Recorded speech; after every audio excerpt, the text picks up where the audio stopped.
Okay. Hello, everybody. Today we've got on Emil Krastev. I'm sure you all know who he is. He just came second at the Sheffield Championships.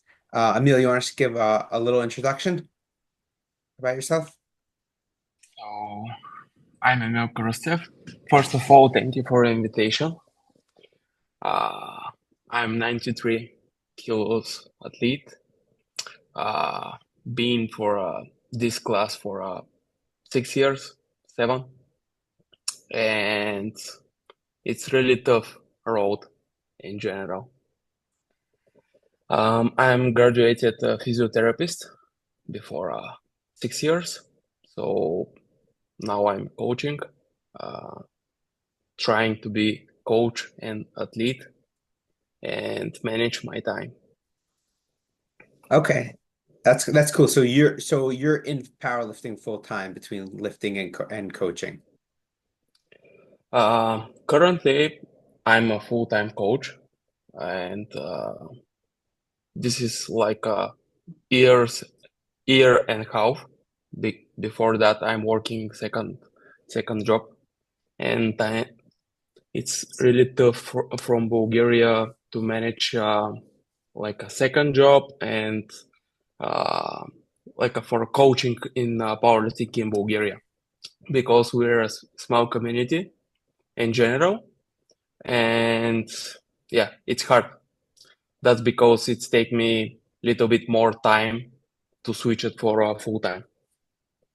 Okay. Okay. So you know what? Let's go. We'll start straight with Sheffield because that's obviously the most recent big thing, and then we'll move backwards afterwards into the past. So let's Okay. start with let's start with Sheffield. So I'm sure you saw before Sheffield, everyone talking, everyone making predictions, and who everyone like. Obviously, everyone was talking about Shell, right? Coming down to 66, and then a lot of people were talking about Austin Perkins, and some people were talking about the 83s. And there were people talking about the 93s, but I think they got a little bit overshadowed. They weren't talked about as much, which is crazy. So coming into the day, tell us just like what were your expectations? What were you trying to do? What was your goal? I mean, obviously we know you competed already at Sheffield previously, but you came in injured that time, so you didn't get to have like the real like day that you wanted versus like this time, like we all saw prep looked really good and training looked good. So tell us like about what your expectations were coming into Sheffield. So coming for the expectation first, when I competed for the first Sheffield before 2 years, I'm injured in my back. So probably in my expectation is very low. I don't have any enjoyments, and I don't like it in being there because it's lower performance. But trying to do this meet, trying to not quit that. So this Sheffield, everything is going good. Expectation is not very high, but I think I have a really good prep and try to fight with Gustav mostly. I'm not thinking about placing for Sheffield. Just wanna make a good show with Gustav. That's the main reason for Sheffield. And the second thing is enjoyment. Find enjoy at the with the crown. Find enjoy at the platform. That's it. Okay. So right, so that's actually interesting because there's a lot of people that like are talking about like the placing like along the whole Sheffield because that's what they're trying to do. And then some people are talking about like battles and weight classes. Like obviously you've been to many battles already. I mean, I believe you did the last 4 years world. So you've done world 4 times, right? Yeah, I did 4 times. I have South Africa before 3 years and South Africa Worlds. Chance Mitchell win from 1 kilo. I'm second place. Sweden at the Gustav Awards before 4 years. I have a third place, and Malta I have a third place again because Gustav win for 2 kilos, and Lithuania again Gustav beat me, so I'm second. Right. So So that's always, actually so I always did the podium, but did, just didn't don't show the full potential of me what I did. But that's pretty crazy actually to have 4 years in such a stacked class and podium each time. And it's because Actually, I have 5 times because when I started before 6 years, more seriously, at the first time in international competing, I did a world record bench when Gavin did it the next year. So actually, and the first time in international, I did third place without RP7 just because I don't have experience at the international. okay. I think I would say of those 4 times, you're the only one to make it to the podium each year, right? Because it changed I up. don't, I think so. I think so. I Because don't like know.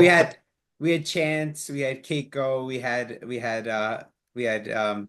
Gavin, we had Gustav, we have Brandon. Like every year there's a different competitor, but you're always there and ready. So how did this Sheffield feel compared to like Worlds?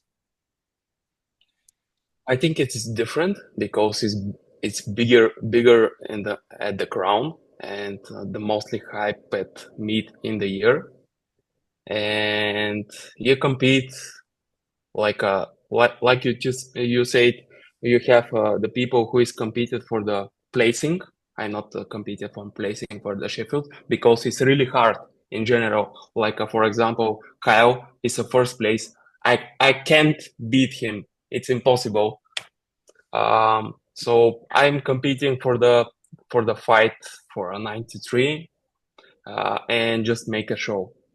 So the difference between Lithuania, uh, it's different mindset, I think, because for Lithuania I'm really hyped because I'm doing for the gym total 900 kilos more than 3 times, and I'm pretty sure I will be first, but it's not happening because of grip issues. And very disappointed for me again for a second year, just because 355 is very easy. I'm very easy. Have more weight left in the tank, but yeah. So that's because after the Lithuania, the main the main goal is fix the grip and fixed position for a deadlift. So I think it's pretty worth it for now. So what did you do to fix that grip? Because like when I look at like your open IPF, like a lot your third deadlift, a lot of times you missed your third deadlift. Like obviously we saw at Worlds like that was a big thing. I would say for sure at Worlds you were the strongest lifter on the day. You were just like ahead from start to finish, and then you took I think it was only like a 10 kilo jump second to third deadlift, right? And it looked Yeah, like it should have been easy, and it was easy, but then just grip failed. So what did you do? What have you done to change your grip to eliminate that problem? in the past, I'm always using the straps even for a top set when I have a triple 4 reps or something like that, just for a backoffs, always for using straps. Now we did completely change the routine, like always using hook grip, no matter of reps, just for as much as possible to using my thumb. Sometimes I have issues with have hardly pain. I can feel with my thumb, but in general, most of the workouts is without straps. That's it's completely different technique in general because mostly when I use it straps, it's different technique, different pulling, different feeling, and when it's time to pulling heavy singles, is shocking my body because I don't know what to do. So I have a little bit balance like at the top. Yeah. Uh, so we fixing that, and yeah, it's totally different. And the second thing we add is 3 times a week deadlift. It's like the same like the always meet preps, but it's like a day for a technique. It's pause deadlift or something like that, just for a doubles, something. Yeah. Okay, so let's talk about the actual day. So obviously, you had a great day. I was talking to you before a little bit, and you were saying you were going to try to squat like 317.5 to 320. Of course, you squatted 317.5. That was like pretty good. What were you expecting from you and then from Gustav? Because Gustav also like he squatted 335. I was like, I'm looking at squats and like you both go 3 for 3 on squats, and it's like, He's a monster. okay, yeah. So how did squats feel for you? So the squats is a really surprise to me because at the prep I'm really squat like a parallel close to high. It's not a very frequently because yeah, I'm not happy about that, but feel really good in my back because I have mostly problems with my back. So probably this is the best lift at the Sheffield. I think I felt the best when I did it, which is unusual for me, like for injuries. Even during the prep, I wasn't happy with the depth, and no, there were any chance to go wrong there. But here is it's very good. For the squats at the Gustav, he's really strong with the squats. I know that, but I'm not focusing so much for the Gustav at the beginning for the shape at the beginning of the meet because the main goal is like my subtotal because I'm strong with bench press and need to have a difference like a 10 kilos forward from Gustav. So Right. were you in your like own little bubble when your squats coming around? Were you just like zoned in your own world and not focusing on what anyone else was doing, just focusing, okay, let me go 9 for 9, let me hit the top end range lifts. Was that your focus, or were you like observing what everyone else was doing, or just Gustav? So the first thing I'm focusing only for the first part of the meet for 6 for 6 because it's the most important for me to have a bigger total subtotal. The second thing is I'm focusing more for Gustav for the last deadlift.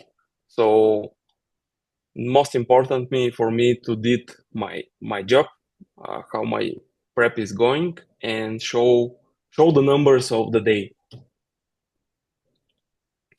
like a tunnel vision just for watch Yeah. myself and that's it.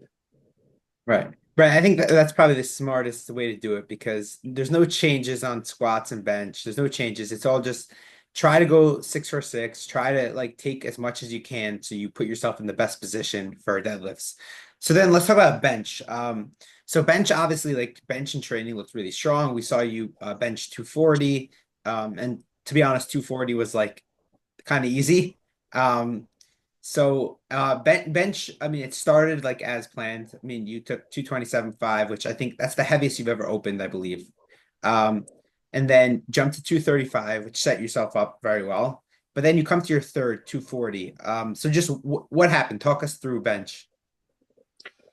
So the bench at the warm up moving pretty well. So actually I'm using the velocity.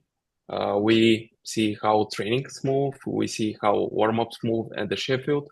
So everything is speed up. So actually I'm improved. So at the warm up everything is going well, but at the first attempt I'm see it's not good day because maybe squat accent me a little bit. So because actually I have a high intensity bench and high intensity squats, but it's really surprised to it a bad way. So there isn't wasn't enough strength for that day. I think it's strength is issues at this day, and actually I'm trying to not overthink it what is happening. So maybe I have 2 kilos more after the second attempt. Oh, okay. So you don't think it was anything specific. It was just, I mean, when you do your SPD days, like the heavy, like the 9, 15, or all those days, those are like how do you structure that? Is that like do you do it quickly, like as if you're at a meet? Do you take like a lot of time? Like I know everyone does it differently when they're training by themselves. So how do you do that? Actually, Actually, I'm not doing SBD days because my back can't respond very well. Actually, I'm split it for the squat bench, then the bench. But when I did the mock meet before 1 year, we did it full like a competition. Like I am weighted 95, close to that. And for 2 hours, I did the SBD and did 906 kilos. But I think for this prep, I'm not paused enough in training. It's this is hard truth. But the second thing is combo rack because in powerlifting in Bulgaria is not popular and we don't have any gyms here. So actually, if you can see it, when I train it, I actually train it in the strength gym, which is have a normal fitness like a commercial, CrossFit, and don't have a powerlifting area. So we have only plates and power bars. That's it. But it's different for the elite athletes, I think, because if you need to be more focused in the training, don't see so much people front of you. I think play a role for that execution for the heavy singles, I think. Okay, that makes sense. Okay, so then moving on to deadlifts. So even though squat went really well and bench went okay, um, Gustav was surprisingly, I think it was 2.5 kilos ahead of you, right? After subtotal. Yeah. Actually, have a 2 kilos forward for me because I'm losing a third attempt for bench. Right. So I think this is kind of what surprised a lot of people. So obviously I knew that you had a big deadlift potential because you were telling me, but most people that have watched the 93s at Worlds and stuff, Gustav always pulls after you. He always pulls the last deadlift. So I think a lot of people were like expecting it. They're like, oh no, like they're like, what's gonna happen now? Like even on the broadcast, I was listening to Ryan and he was like, can Emil do this? Can Emil, like Gustav's gonna pull more? And then I was like, I knew in my head like if you need to, you're gonna load up something heavy. But so how did that feel? Because you thought you were gonna come in with like a little bit of a lead on subtotal, and then you were just gonna deadlift what you need to do. But here it changed a little bit because now it's like you have to actually deadlift more because you're a little Yeah. bit behind. So actually, at the beginning for the deadlift, when I see the warm up, Gustav's put it for the first attempt 330. Then he's increased it 5 kilos more. Actually mentioned my attempts. I'm have a first slot, so actually I'm pulling first after him, and everything is repeated. I'm doing my weight. He's repeated. He's actually very strong. I see that. So at the second attempt, I jump 20 kilos. I don't know what is happening. Actually, it's pretty good for me.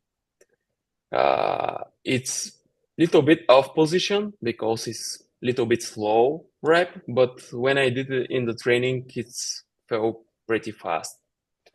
That's Wait, so because it surprised me. let's take a step back. Let's just talk about the openers for a second. When Gustav changed to 335, did you ever think about like trying to change it to 337 just so you got to pull after him? Or was it too late? Did he do it like the last minute change?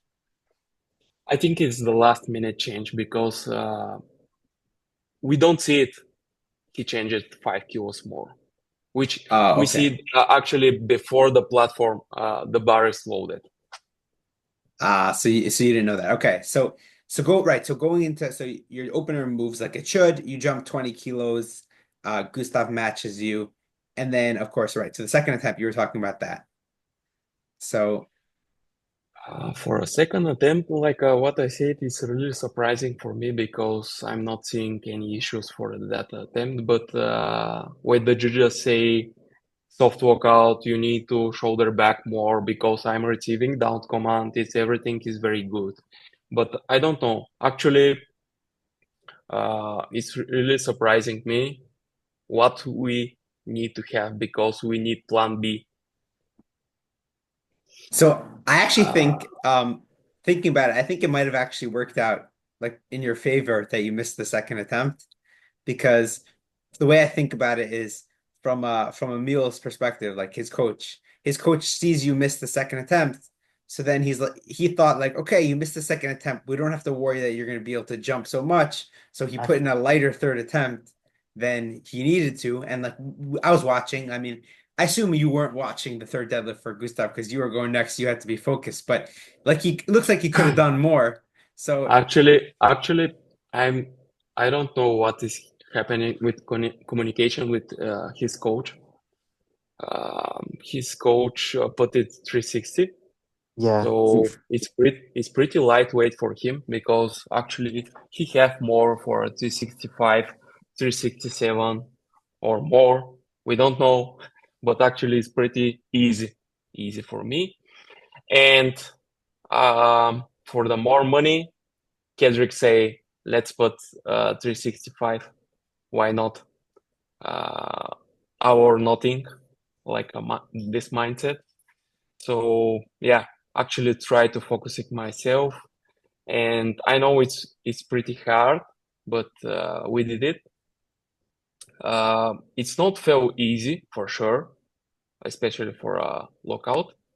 But I think receiving the down command a little bit earlier, then decided to lock out better just for sure. I have a completely full rep. Yeah. so How did how it do you feel? Sorry, I don't mean it. go? I just want to ask you, how did it feel? Like, because everyone was coming in, like, I had my own projections. Everyone had their own projections. Like, because all the percentages were so, like, inflated. Like, we all thought Shell was going to, like, okay, like 6 to 8%, right? We thought Perk was going to do 45%. We thought the 83s were going to be in the 885s, 890s, And then, like, the 93s were overlooked. So, how did it feel? Your last pull, you're going all out, all in pull, all or nothing from eighth to second place. And not to mention, it's not just getting second place at Sheffield, it's also being number one in the 83s. So what did it feel like after getting that third pull and after 4 years of working and 4 years of worlds, like you beat the person that's been like this demon, like always like just one chip ahead of you, and finally, on the best stage to date, you came out as the number 193. How did that feel? So actually, after the attempt, I wasn't sure what is happening, just because hyping so much and didn't realizing what is happening. The first time I was crying, so it's not. It's the first time when I crying and show emotion. Because it was the first time I was grinding the lift. I'm never grinding the deadlift, just maybe not so much in general. And I didn't believe it. I did it. Maybe after 15 minutes, I realized what is happening. Everything happening so fast and after turn attempt, you need to go down and warm up area, change your shoes, and something like that. The doping control coming, and yeah, so everything is so fast. But yeah, at the first minutes, I don't know what is happening. Did you realize when you pulled that deadlift that not only did you pull ahead of Gustav, but you pulled into second overall? Did you know that, or were you just focused on Gustav? I'm just focusing to did the weight actually because the second deadlift is really hit me very hard, emotional. Like Emil is fail it again or something like that. Just because uh, the same feeling like I'm losing again at Lithuania. So actually, I'm pretty focused for that. Our nothing. If I try, I win. If I lose, yeah, just continuing forward. So how And what was didn't the didn't didn't after the second deadlift, I'm little bit isolating myself for the others, so I'm not see what is happening with Perks, what is happening with Russell Orkey, what is happening. Did he manage to pull the last pull? And when Kendrick say it's your time, so that is the time when I just vision the barbell and vision like I see the white lights. So, what were your thoughts when you finished the lift and you got two white lights, and now you have to wait and make sure that the jury does not get involved? What was that like? Like, were you just like sitting there with your coach and just waiting and waiting and just like hope like what like was the jury talking about it? We can't see from the live stream like if the jury's talking about it. What Yeah, what was going on? actually, it's take 2 minutes or 3 minutes just to revisit my attempt fail times. So it's not a good time to waiting. I'm the second the last placing the last or placing the second. How did it feel? How did it feel like once the jury finally were like, it's a good lift? How did that feel for you? Were you like, oh my God, thank God? And were you just like, I did it. Like I finally like I'm the number 193 in the world. I finally did it after all this time of working, after everything I've done, like I finally did it. I'm here. You know what I'm saying? How did that feel? Actually, when I realized what is happening, the hard work is paid off. So actually, I'm working very hard for these past years. So much lose and everything is paid. So yeah, feeling blissful for the first thing is I'm healthy because I'm not injured myself, and the second thing is just show off everything prediction when I listen it for me. Just So, because so much people placed me for the last places, and yeah, it's really good. I think good for my ego, something like that, to Yeah, show the people. So yeah, I guess the question I would ask now is so I know like after Worlds like we'll talk about the 83s for a second. So when Jurgens beat Russ, I remember there was a big thing which they're asking is who is going to be the favorite at Sheffield for the 83s? Is it going to be Jurgens or Russ? So when they asked Russ, Russ said it should be Jurgens, and when they asked Jurgens, Jurgens said it should be Russ. So now obviously not only you didn't not just did you beat Gustav, but you beat Gustav in like one of the best battles. Like it wasn't like one was 6 for 9 and one was 7 for 9. It was like 9 for 9, 8 for 9, last deadlift, both huge PRs. Like, so coming in, do you think this like changes things like going into this upcoming worlds? Like right now, we know obviously there'll be other competitors as well. Like there's gonna be great competitors from all over, but like focusing on you and Gustav. Right now, do you have that confidence where you feel like I'm the favorite and everybody else has to come and try to beat me? So for sure, I have more confidence in Evan before. So I think I know to work hard, even more hard, because I need to protect that. I need to be first in the world. I need to fix anything for three lifts to be to make sure I don't have any issues with the grip, any issues with the pulse with the bench press, any issues with the squat depth. Everything needs to be fixed for that 4 months I have for Germany at Worlds. Okay. Who are you focused on? I mean, obviously on the day of, you're not really going to focus on the lifters at the beginning of the day, but like in prep and stuff, who are you looking at as like your main competitors for this upcoming Worlds? I think Kaiko will be win nationals, I think, because he's pretty consistent guy 9 for 9. He's very good, really strong. He's back just for a 1 year rest. The second is the Gustav. I think this will be the top three. Me, Gustav, and Kaiko. I think. But Yeah. nationals not. But nationals, it's not be easy for the Kaiko. I think because Gavin is coming, the P3 is coming, everyone is coming. So yeah. will be not easy to win nationals, I think. I will. Yeah, I think there's one, two, three, four, five, six, seven, eight.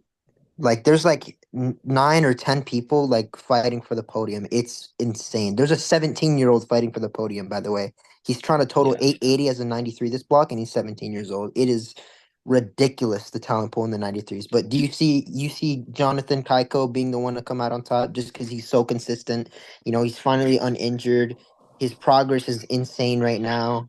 Like you see him as like the guy that's gonna come over. I think, yeah, because he's never missed. Other guys always missing, always, most of the case when he, but yeah, Kaiko is not missing. So you you don't need to miss any attempts just doing Kaiko, I think. So it's actually an interesting question. So speaking of the 93s, who do you consider the greatest 93? Like not right now, ever. Like who we've talked about Like you you've speak battled for all of the, them. yeah. Yeah. So So actually the best current is Gustav. Actually, at the SBD Sheffield, he's stronger than me. Just didn't show it. Like Lithuania, I'm more stronger, but I don't show it the full capital of. So yeah, I think Gustav is the current king for the 93. Just because it's world war title, the last year, win Sheffield, it's not easy. It's not easy to win Sheffield, of course. And fun fact, 93 always make a podium for a Sheffield this past 3 years. Yep, second and If you third see, every single year. yeah, if you see the first Sheffield, is like the first Sheffield is Kaiko and Gavin, I think. yeah. The second is Gustav and Kaiko, and third is me and Gustav. Why do you think that is that the 93s are so not just so competitive, but like every year they're like just they're performing well. Like you see in other classes where there's like a lot of strong competitors that like sometimes they all have bad days or whatever. But the 93s, it looks like I would say for the last like few years, every single one has been like a crazy battle. The only one that wasn't like the craziest battle, I think to me was Malta a little bit because I think Jonathan kind of won before his last, like even before the last deadlift. I think it's the first time, but every other one, like in the last like 5 years, I think all just battles. I think always 93 is underrated category just for a hype it and the internet, because if you see the socials, everything is hyped around the 93, not 74, 83, something like that. 105. Actually, 93 have the best battle. When if you see the white light media before 3 years uploaded the 93 battle with when I placed the second with Chance Mitchell. Actually, the video have a 1 million views. It's One, crazy for powerlifting. yeah, I remember that day. I wasn't there, but I was watching that and that was crazy. I mean, they're every single year they're crazy. Yeah. What would you value more, winning Sheffield or winning Worlds? I think words, because the Sheffield is really hard to win it. Like everyone change the weight category, and if you increase the record for a 5 percentage, it's really hard to hit it for 93 for me, for sure. But words is more like the big title for a 93 at words is more valuable. Yeah, I agree. I think people it used to be everybody Worlds was the number one thing for everybody. And then Sheffield kind of changed it where some people started valuing Sheffield more. But I still think Worlds is like it's the biggest competition. You're not just against like one person from your weight class. You're against like sometimes three, four, five like really strong competitors. I mean, just thinking about it, last year when Gustav won Worlds, it was 895, right? Yeah, I think so. Yeah. So this coming year Worlds, probably the podium will all be in the 900s. I think that's pretty safe to say, right? I mean, yeah, for sure, for sure. I mean, if people like execute well, like we could for sure see a podium that's like 915 and higher. Like it's all possible. Like obviously yeah, you, Gustav, Jonathan are all capable of like totaling into the not just 900, but like into the so just seeing how crazy, how much progress the 93s are making. I mean, I think Yeah. when Chance won, he set the world record. What was it? It was like 870 or something like that. Like the total was 870, I think, or Yeah, it's actually 873 and a half.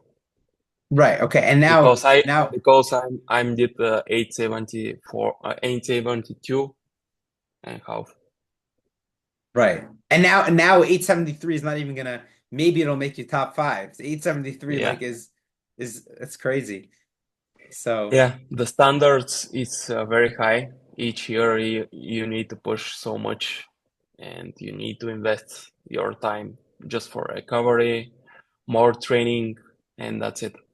That's the good thing is actually for a 93 class is the first time we increased 16 and half kilos world record. right, that's huge. Yeah. Yeah, yeah. So speaking of Chance, do you think by the time we get to Worlds that the deadlift record will be in play? If obviously you're not going to just try for no reason, but like if you need to load it, do you think you're going to be ready to try to pull that deadlift world record? For the Sheffield or the World Championships. at the Lithuania? Yeah. I don't think so. I don't think so. At the Sheffield, I'm more confident for a world record because Okay. I'm more strong.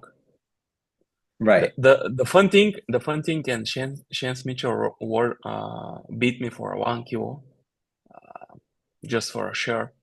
Uh, Me and my girlfriend, uh, she's don't see the scoreboard, and I'm just playing my plan. So actually, we didn't see Chance Mitchell is did a second deadlift world record, and for a third he's missed. And actually, it's bad communication. That's because I'm pretty sure I can win at this words, but again, miscommunication and don't see the scoreboard. I don't have experience in general because yeah. Who who handles you at Worlds? Is it your coach? Is it the team coaches? How does that work? Every country is different. So For currently, Kedrick is handle me. okay, so that's the best way to do it because then you're not gonna have miscommunications because he knows your Yeah, training, he knows your competitors. yeah. How does that feel to have Kedrick like obviously, I mean, he's not their personal coach, but like he also works with plenty of the other 93s. How does that feel to have your coach like your teammates are kind of your competitors, like Gustav's like your teammate, but then also he's your main competitor. How does that feel? Actually, it's pretty normal, and I think it's pretty big. It's good because we are friends in general. When uh, we will have a little bit like opponents and the platform, like you have 93 opponent, but when you left the platform, we are friends. We speak normally. We talk for everything. So I don't think Gustav for the enemy.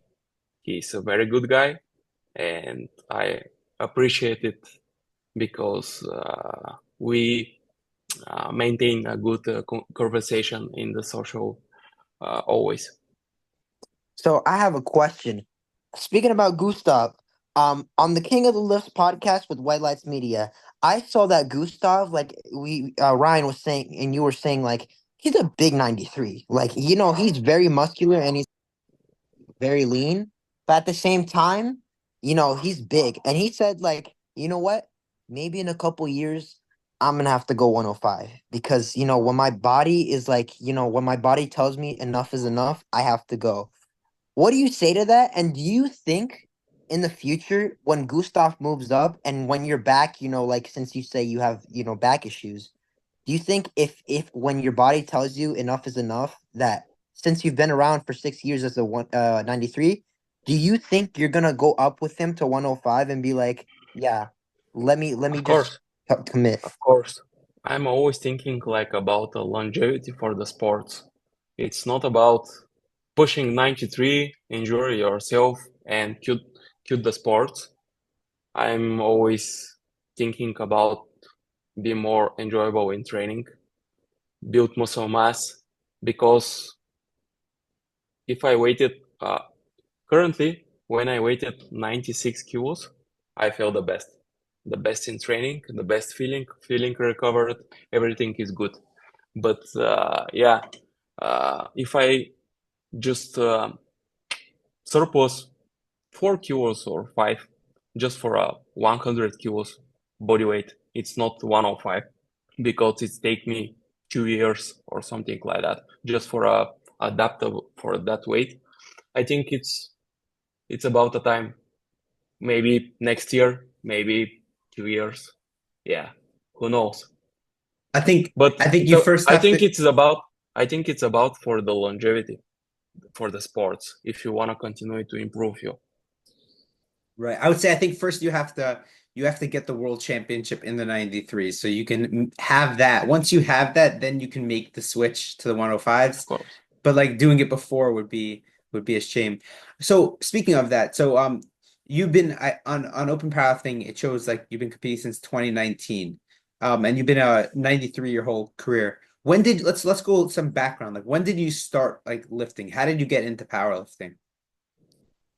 So actually, how I found powerlifting. I found powerlifting it's 11 years ago. That time I was doing calisthenics just for a bodyweight workout. I decided to do straight training in my small hometown. Went to a local gym. There was a powerlifting coach is these days in my town. So I did a competition for a 5 weeks preparation without know for a squat bench deadlift with equipped powerlifting because the rough powerlifting doesn't exist. So after the competition, I quit for a strength training just because I don't enough muscle mass because I weighted 72 kilos, so I'm very low body weight. So decided to focus in to build more muscle mass. Did the bodybuilding. So I was doing bodybuilding for 5 to 6 years. Did tested like meats, like I am fully natural. For 5 years, did 4 competitions. I have felt trophies.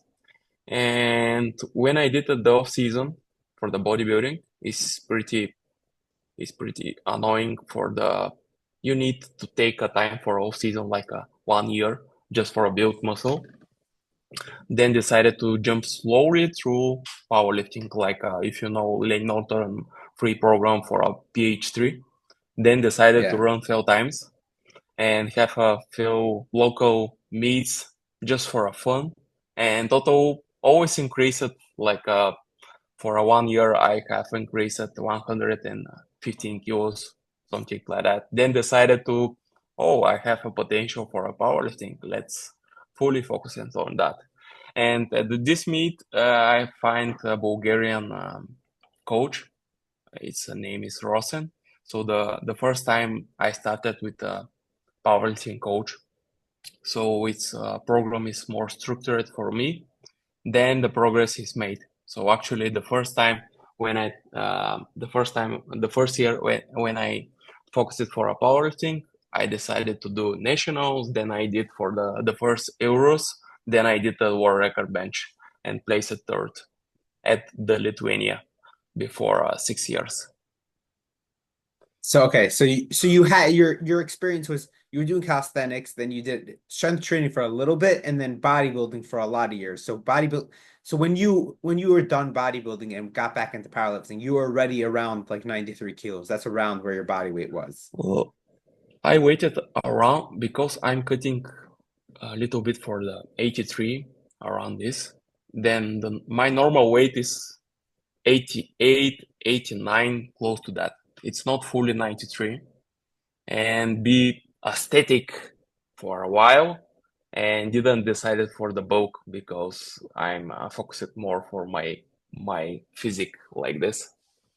And that after that for 2 years I decided to slowly bulk up for a 93. It's actually take me so much longer for the build quality muscle because if I force it like a perma bulk, it's always built a fat, and that's not built solid total.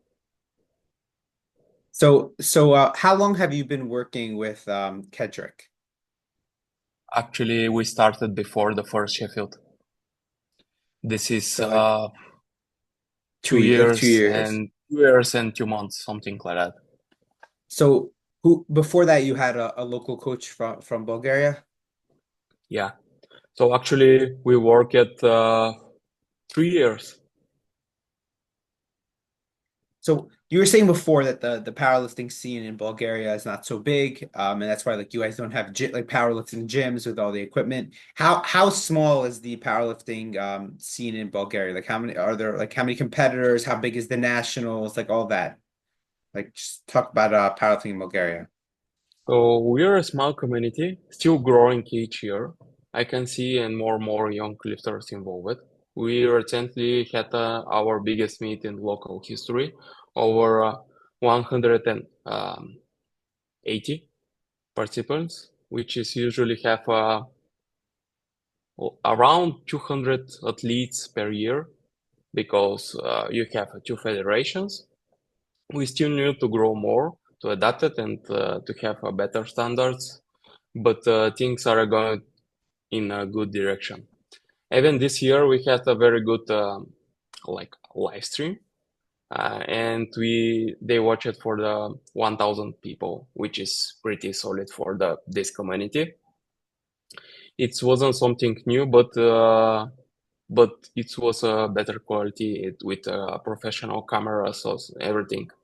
More and more sponsors are willing to participate, and I hope that this trend is continuing this year. That's my goal, to build a powerlifting community more and more each year. We still need more volunteers because it's hard to find it, and more athletes. There is no many places for people to train. That's the biggest issue because have a more commercial gym. But the good is they still find a way to train even with away for a competition standards. I So think when they I think that if you know like how Kassem San was Thailand, like once he won that world championship, everything just changed in Thailand. The whole powerlifting scene exploded. So I think if you win that world championship in the 93s, same thing's gonna happen. I mean, 1,000 views is nothing to sneeze at. I mean, like even John Hack doesn't even get that much views for his own live streams. Obviously, the live stream was bad when we saw it, but at the same time, like that's John Hack. Everyone knows who that guy is. Yeah, And seeing that you guys have 1,000 views and you guys have sponsorships, you have official equipment, that's actually yeah, like, we have a sponsorship with Avancas, which is pretty good just for our best oh lifters. Yeah, so actually it's very good meet. so who Very, runs who runs these meets? Like who act- has the equipment actually, to we run with two clubs, my club for my team and the second club.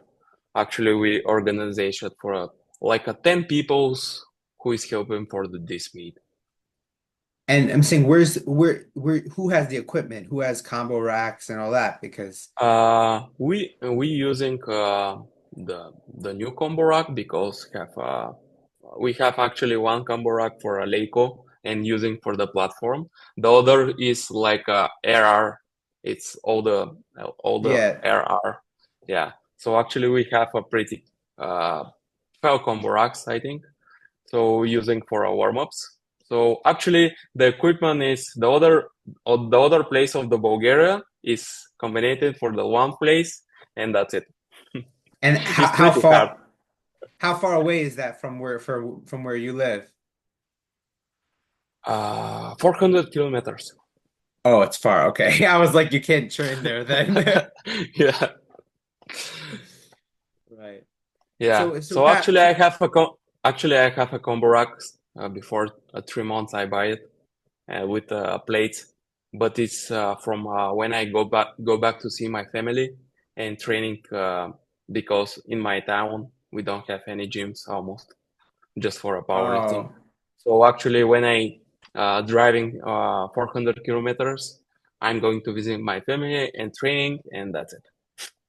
Okay, so that's different. That's interesting.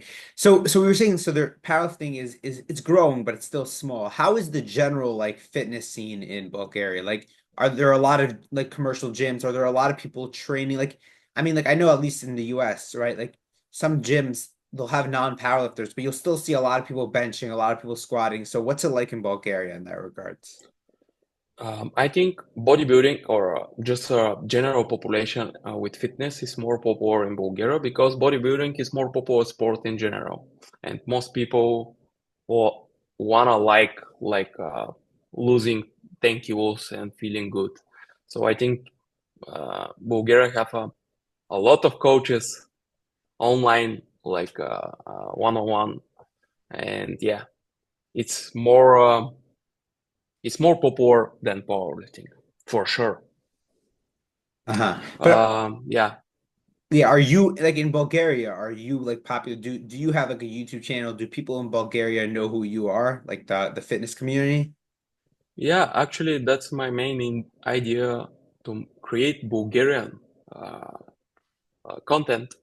I have subtitles for the who is watching me have interest for sure, and combining to just not for Bulgarians because the Bulgarians is small country, and I think I don't know who is the second person who is make content for the Bulgaria at the powerlifting. I'm not sure who is the one. So I'm the first for sure. Right. Right. I guess sometimes you just have to do that. Like, I mean, I know they say Pana and I forget Pana and I think it was Coco Clement. They learned English so they can f find the content and make content for France. Now France is like probably one of the biggest powerlifting countries that's there. So somebody just has to Yeah. start and put the content out. So you said you do coaching. Do you do what do you do? Do you do online coaching or do you do like personal training? Like what do you do? So when I did the bodybuilding, just because I have a study for the rehabilitation and medical university, I did the bodybuilding and did the one-on-one in my old town, like my small town. So I did one-on-one coaching. Then slowly switching for online because it's more less time for in general for me and less time for a person who is travel to gym and yeah. So I think slowly switching for the online coaching this past 3 5 years is pretty growing because general population see you don't need to have a meet your coach and this time it's pretty annoying. Yeah, so I think it's online coaching in Bulgaria is slowly growing each year, like a powerlifting, very slowly. And your online But coaching is yeah, all powerlifting? It's all powerlifting or it's general fitness? Like how do you what do you do? I have a mixed clients. I have just a general population in powerlifting, general population in bodybuilding, just for clients who is wanna looking great, feeling great, have a family, busy work, and wanna just lifting weights for fun. So I don't train fully athletes. I have a few, but mostly train in general population for sure. But yeah, Uh-huh. but I see the general population slowly wanna doing meets, which is great. And are you just training people in Bulgaria or do you also train people internationally? Actually, I have international lifters, 30 lifters in Taiwan, Korea. I have for Netherlands. I have for Slovakia, Germany. Yeah, Oh, okay, so you're all over everywhere with your athletes. yeah. Okay, that's cool. So are there like other like lifters that are coming up in Bulgaria? Like I'm trying to remember. I can't really think of many lifters on the international scene from Bulgaria. Like are there other people? For IPF, you mean? Yeah. If you write it at the Google Ivail Christoph, Ivail Christoph is the win fell world titles and a lot of records. If you write it, the Rostislav Petkov is the second person who is more popular in Oh, Bulgaria. If he is changes the he category for the yeah is he untested? yeah now he's untested, but before his IPF he's do Right. I the think I've equipment work. Wait, are Yeah, oh you okay. talking about the guy that doubled 500 kilograms, right? Or is that No, someone no, else? No, he's from Bulgaria too. Hang on. no, no. There's no Ross Petkov. I think like 82.5 kilos or something like that. I think I can't remember for sure. yeah, but Sorry. I was thinking, you're not gonna know. sorry. No, I was thinking of there's Ventislav Dimitrov. Yeah, That's who I was thinking of. actually Ventisov, That guy yeah, is he's very ridiculous. popular. He's very strong guy. Actually, for the 93, before when I started powerlifting before 5 years, I know him. He doing 400 kilos deadlift for reps, 93 kilo class. is Actually, he have a bigger body. This is is he is huge. he is he He's training. tested? Yeah, No, he's actually, he is natural and have a bigger potential in future, but he decided to move it to untested.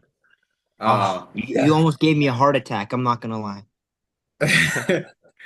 Right. So there isn't like so the other besides for you, the other lifters who are like at the top in Bulgaria are mainly like untested. There isn't so many like tested like international lifters right now. Yeah, doesn't have so much. Actually, I have a fellow lifter in Bulgaria who is wanna compete at like a university cup. We have three weeks out. We have four athletes, which is good, I think. And that's my main idea to have more younger people who is doing international, see how the training, the competition is moving, everything is going, not only seeing how it's moving nationals.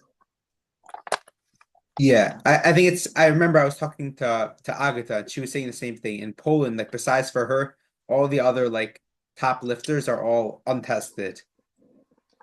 So it's some countries it's just people lean more towards I think in general when bodybuilding's bigger, the people that do powerlifting are also untested because bodybuilding in general is more of an untested sport than powerlifting is. So I think it Yeah, for supports sure, that. because bodybuilding is not like depends on the federation because I believe it in the natural bodybuilding because they have a fully structured the doping control, everything is going well. You can see the person who is using the pets, the person who is natural. So actually yeah, mostly for the bodybuilding federation, the most popular federation using the pets, that's it's yeah. If you need to move it for the next level, you need to use it. That is the Right. bodybuilding game. Okay. So Because mostly natural athletes weighted 74, they need to cut 20 kilos, 25 kilos. Imagine that, losing 25 kilos for 6 months, prepping each day, tracking your food, tracking your steps, tracking your sleep, tracking your training. It's really hard. Yeah. I think yeah, that bodybuilding is more hard than powerlifting because powerlifting it's like yeah, you can change your weight class for sure, but if you need to maintain your shredded glutes, actually it's very Yeah, hard. I agree with you. I think powerlifting is a lot healthier because of the habits you grow and stuff. Like, Yeah, and you don't have to go balls to the walls all the time. In powerlifting, you have to push every single accessory all the time, and you come in constantly. You have to stay shredded. Like, it's ridiculously mentally like hard. So I respect people who do bodybuilding eternally because yeah, those I- people are mentally like super strong. yeah. I'm I'm very stricted with the bodybuilding, prepping my food and have a good habits just for a powerlifting. That's a good bonus just for me. because mostly people struggle with nutrition and powerlifting. They don't know about positives for nutrition, tracking your calories, tracking your steps, tracking your sleep, and mostly underperform it, of course. That's because they think powerlifting, we need to eat junk food, burgers, pizza, and that's it. Shitty food for a shitty recovery. I think nowadays, like with Kedrick and some of these new coaches, I actually am more impressed by powerlifters than bodybuilders because if you look at the best powerlifters, right? Like you look at you, Gustav, Russ, like like Anatoly, Ashton, like these lifters, they're all jacked. They all look like bodybuilders, but they're also extremely strong. Whereas like But bodybuilders, some of them are strong, but some of them are like I go to a gym that has like a lot of like professional bodybuilders. And some of them like there are these bodybuilders like I weigh like 87 kilos. There are these bodybuilders that probably weigh like 110 kilos and like we're benching the same and it's embarrassing. yeah, actually, the bodybuilding is not the strength metric. So yeah, it's not about the. I have a fellow bodybuilder who is very strong, but is not how do I say it? It's not trendy to see the bodybuilding is more strong than powerlifters. But I think the nutrition we speak for the Kedrick always, and nutrition is underrated for the powerlifting. Like mostly people wanna just training. I want a nutrition. I know nutrition everything, so I don't want a nutrition. So yeah. Right. Right. Speaking of nutrition, so how what's your body weight at like in general, like off season? Like what do you sit at? Actually, 95 is Oh, like okay, that's not not too high, not too high, but it's not too low because when I did too low, like 93, it's little bit so much inflammation and pains in my this low body weight. So actually, I'm trying to 94, 95. When I peak it off season, is 96, which is I feel perfect, which is good indicator when I weighted more, I'm feeling better. And how We tall are see. you? It's a one 75 centimeters. Okay. Oh, that's actually so that's pretty tall for a 93, I think. When I I see Five the think nine? Gavin and Kaiko, for sure. Yeah, 5'8", yeah, 5'9". yeah. That's yeah, like five that's like 5'9". I'm trying to think. That's like Actually, it's 50-50 because Gustav is mortal, for sure. oh yeah, Yeah, he's a big right. 93 for sure. But I think you're probably the same height. You're taller than like Ashton and Anatoly, or around at least around their height, if not taller. Yeah, Ashton is, yeah, for sure. He is short. Yeah, because I remember I'm like I'm around your height and I'm like a little bit taller than Ashton and Anatoly. So okay, so if and what's like the heaviest you've been? Like 96 or you've gone heavier than that? 96. This is the most heaviest I weighted. Okay, so you don't even know what it would be like to go up to 105. Like Yeah, that's a just lot. yeah. Actually, with Kedrick, we planned to World Games and no cutting, just because it's traveling to a long travel and cutting. Always, I'm do the bad meat, and probably I will wait at 96, 97. Just enjoy the World Ooh, Games more, yeah. I want to Right, ask especially you. 'cause yeah, and go just go. because it's 7 weeks post-war. That is the main reason That's because yeah, that's a if big. I water cut it 2 times for the below 2 months, my body will cry. Right. What is your goal total like in terms of world games? Because not cutting is a big deal. If you're like 97 coming into that meet, like obviously it's a 7 week turnover from world games, but like the recoverability standpoint, I don't know if you want to like show out or are you just gonna, go and play for the win. What is your like goal? Actually, actually, it's pretty hard because I will compete it with 105. We are combined 93, Yeah, 105. It's not only 105, 93. So yeah. actually, it's pretty hard to win World Games. And I think because I have a silent worker meet after the wars in Lithuania, 1 week post I wars. forgot about that. Yeah, and I'm weighted 96. Yeah, but my body crying for that because it's not have time for recovery in general. Because traveling, go back to home for 1 day, 2 days, then prep back for a France, traveling all day, then the next day we competed. So actually, it's not a big deal, just for a show, and yeah.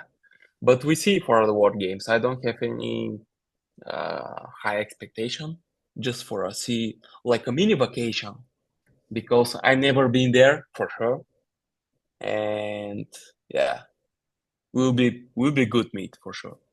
And I wanna Yeah. see the experience. I wanna see the experience for the World Games. So for a lot of years, the 93s were trying to get into the 900s. And then finally this year, like Gavin did it at NAPF, and now you and Gustav done it. What do you think? Like, what do you think, not the limit, but what do you think 93s are gonna like push in the next couple of years? Like do you think a 93 is gonna hit like 950 kilos? Like how high do you think the 93s can do? I think for awards we can see 930 for sure. For years, I'm not sure where is the body limit. Someone is working very hard, will be Someone's coming. out there. Yeah, Right. yeah. Right. 930 at Worlds, right. I mean that would be almost the 105. The 105's the record is 940. So the 93s Yeah, I Yeah, I actually the current, but at the Worlds will be different because 105. 105 record is definitely going up for sure. I Yeah, think it'll for sure. be It's very low. Anatoly. Yeah, It'll be either Anatoly, Keenan, or Anthony that'll do it, but someone will definitely do it. But I predict literally, I think next year or this year, I like think 105 Ashton will be coming again because I think he's going to nationals, Ashton Ruska. yeah, he is going to And nationals, but yeah, we see. I mean there's a couple of 105s coming for the first time who are Yeah, like yeah, but there extremely yeah, strong. will be not a bigger battle like a 93 because 93 have 6 7 people who is Right. battle for one place. Yeah, for crazy. sure. I think it's a 3 or 4 way battle in powerlifting America.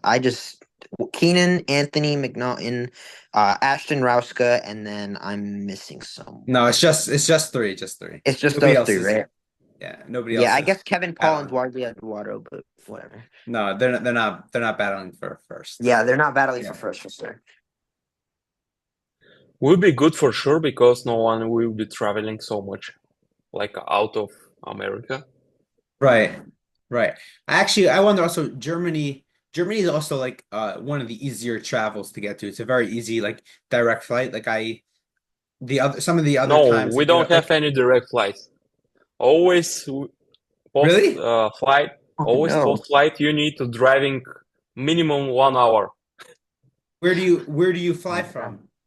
To We how do you we're flying from Sofia in Bulgaria, and for the town when is the competed, actually we need to driving 1 hour and a half, something like that, for the Germany. Maybe Oh, two interesting. hours. I need just to check it, but it's not direct flight for sure. Oh, okay. I mean But I mean like I mean for a direct flight. I mean for flying for 2 hours and hotel is for 10 minutes. right, right. Well, that's right. That's what it's like.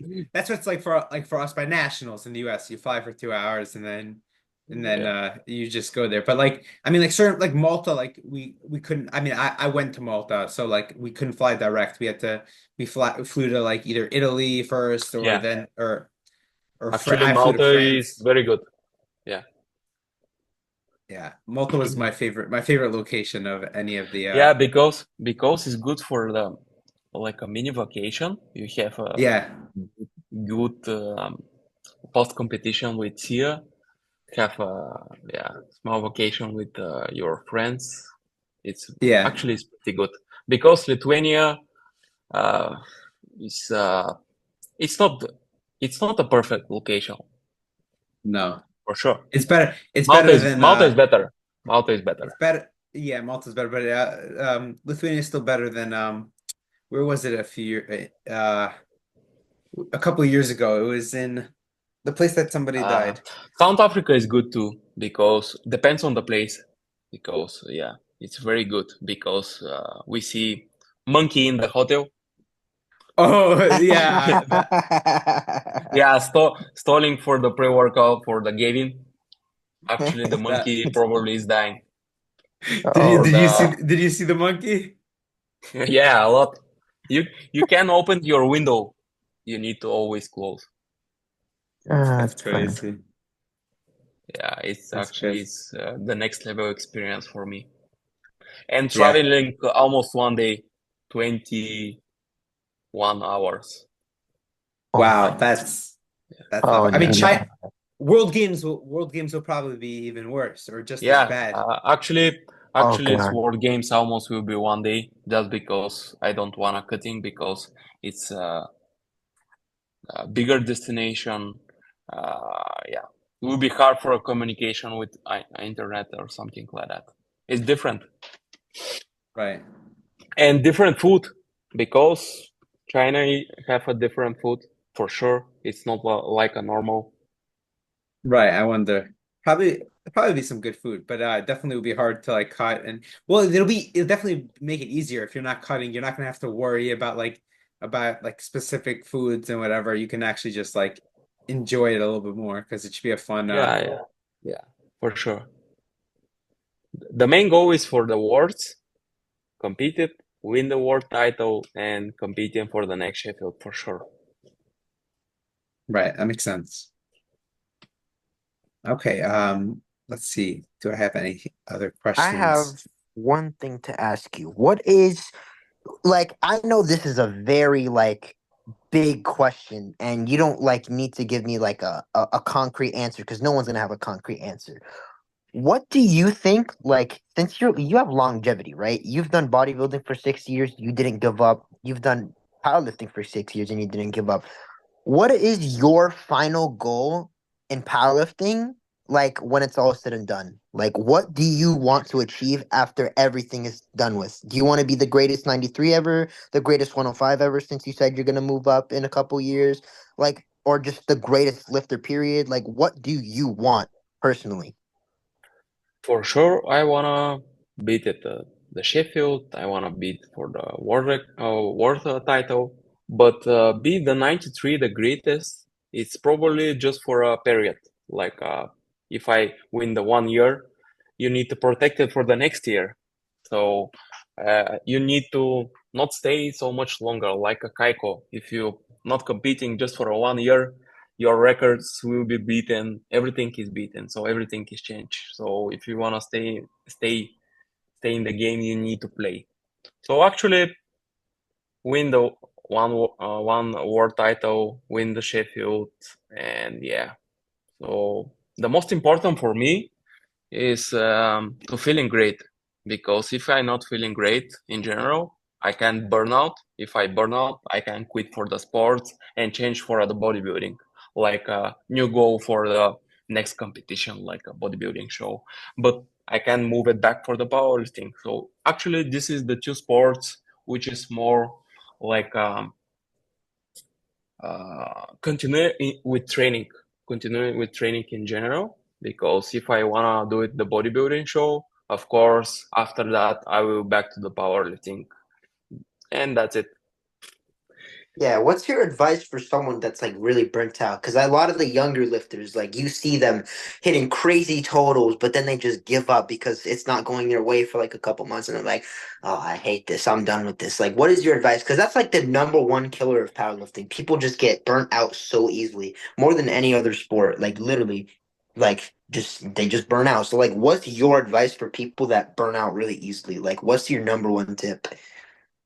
I think being competitive for the first thing, because if you're the high competitive, you think it for that, will be burned out very fast in general. Have a period like a more enjoyable workouts, like a more focusing for a power for the bodybuilding show, like a bodybuilding style, just for a pumping, away for the um, competitive standards, like doing more variation. Just do what you can, what you like. The second thing is no doing so much competitions. So if you want to be the progressing each year, you need probably 2 to 3 meets in year to compete it just for half a 4 or 5 months, like a period for the off season, then competing. Not like for 2 months you have 3 meets. That will be burnout for your body for sure in your Or mind. just be Agata. Just be Agata. Unless you Just do 3 meets a Yeah, year. not everyone, not everyone is Agata. So actually, this is the he's Agata is the one. Yeah. So I think the find enjoyable training the first place, and Right, that makes really like what really like what you do. So if you don't enjoy your training, like uh, I'm posting yesterday, powerlifting is more mentally than physically sport. For sure. The For most of people is not stronger mentally for sure, and that's because he's quitted. So actually, I posted for the Pete Spencer have a research for that, and always have the first person who is did the 1 meet, he's 47%. quit the sports. That's the almost 40 45 percentage. For the second 47%. meet, Crazy. the person who is did 2 meets actually is quitted for the six six 16 and 4 percentage, which is increased actually. So almost people it's not staying in the sports because they wanna be they want a fast results for a lower period, and yeah, that's because it's burnout. They wanna do everything for the 1 year or something like that. right. That's right. They think that the 1 year they train so hard, all of a sudden they're going to be going to Worlds, and then they realize that they're not Yeah, going to I go to will Worlds in one training. year. Yeah, yeah. For example, I have clients with the application. Did you training for 1 year and we make words? How how can I answer? Yeah. Yeah, It's not realistic unless you're, a sub junior. yeah, Like yeah, that's gonna be very different soon because the sub juniors, like they're in this little phase right now where all the records are super low. Like there's not really much competition, but soon enough, like give it a couple years, everyone's gonna do powerlifting. Everyone's gonna be going for it. You have to take advantage when like this pool is not as big as like other sports. The NBA, NFL, everyone's doing it there. This is still very niche. You have to take advantage now and get strong now or else like yeah, you're gonna be left behind. That's it. yeah. If everyone is focusing for the consistency training, not a very aggressive preparation for the meets, eat well, just for not like a junk food or something like that, and sleep well, the mostly for the 2 3 years will be the person who is staying in the powerlifting and win the world titles for sure. I speak for Right. juniors, juniors of juniors. Yeah, for But sure. mostly juniors will quit for a sport for the maximum 2 years, in my opinion. If they injure it, they don't have patience for that to find the problem, to find the pain, and solve it. That Right. it's They better to also don't quit the like they also don't it's like better staying to on quit the program. sports. Yeah, yeah, or yeah, to find a coach. Yeah, I don't want to hate the juniors. I'm not hater. Okay. Max, you have any other questions? Let me check. Oh, this is a good question.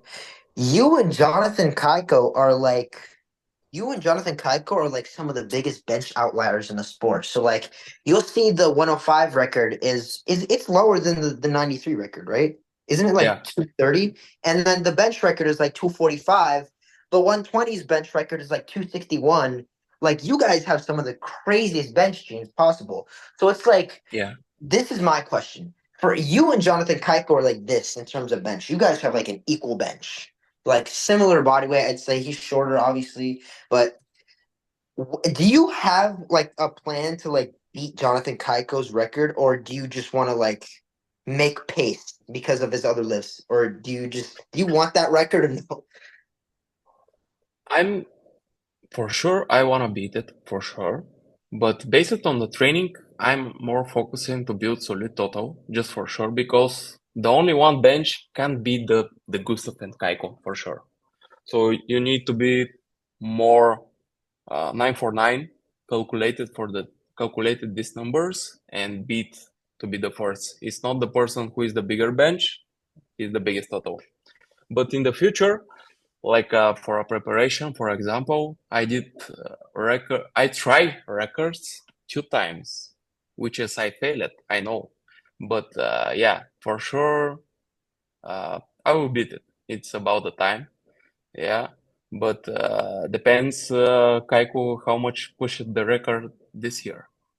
Yeah, it Right. doesn't matter. Mr. Perfect may go 8 for 9 and lose his third bench, and then he doesn't get that record, and you could take a swing for it. It doesn't matter. It's just about going 9 for 9, just being conservative at Worlds, especially. Like, no one's really trying to take records at Worlds. They're just trying to win, especially with 93s. They're just trying to No, win. no, So I'm not focusing for records yeah, just win. That's it. because you didn't receive the money. So I did for the money for Sheffield for sure because actually I'm cheated the war record from Gustav.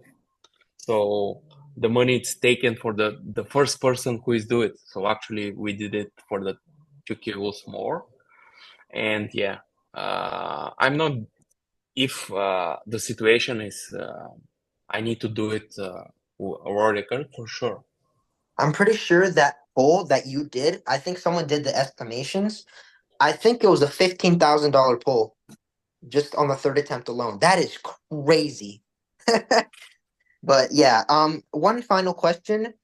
What message do you have for the 93s of the world with Worlds and World Games coming up? Whether it be from Gustav, it be from all the 93s from America, like what's your message? Like what do you want to say to them directly on here?